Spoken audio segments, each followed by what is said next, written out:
Chose à savoir sur cette Toyota GR Supra. Première chose, ce logo. Sache que s'il est noir, eh bien il s'agit d'une boîte automatique. Et s'il est rouge, il s'agit d'une boîte manuelle. C'est un petit tips des designers qui a été mis à l'intérieur de cette voiture. Donc ici, tu vois, on a bien la version boîte automatique. Deuxième petit tips à savoir dans cette GR Supra, ça se passe à l'intérieur. Regarde-moi ça.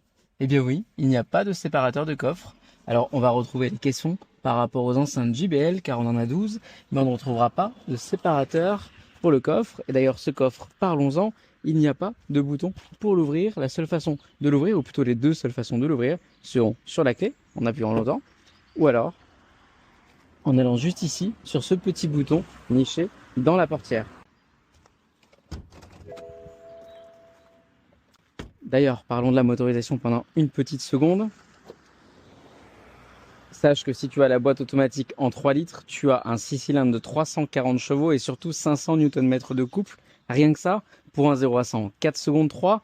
Et d'origine, tiens, BMW. Le logo est bien affiché ici. Et oui, c'est bien une Toyota GR Supra, mais il s'agit du bloc B58 de chez BMW pour cette génération A90. Et d'ailleurs, pour passer les liaisons au sol, on est sur une propulsion avec un différentiel à glissement limité. On a des pneumatiques en Michelin Pilot Sport 5, 19 pouces, des étriers de frein à 4 pistons Brembo. Et sache que les jantes ont été spécialement adaptées, allégées d'1 kg chacune pour alléger le poids total de cette voiture. D'ailleurs, la hauteur de cette voiture, 1,29 m seulement. Malheureusement, cette voiture, tu pourras bientôt plus te l'offrir. Elle s'arrête bientôt pour une nouvelle génération. Une nouvelle génération qui, tu le verras, sera encore plus vitaminée, mais qui gardera ce moteur. Alors, il y avait un tirage au sort le 30 avril pour une finale édition.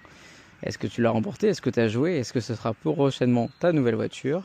Dis-moi en commentaire si tu es capable d'acheter cette voiture qui sera très certainement un des prochains collectors, à n'en pas douter.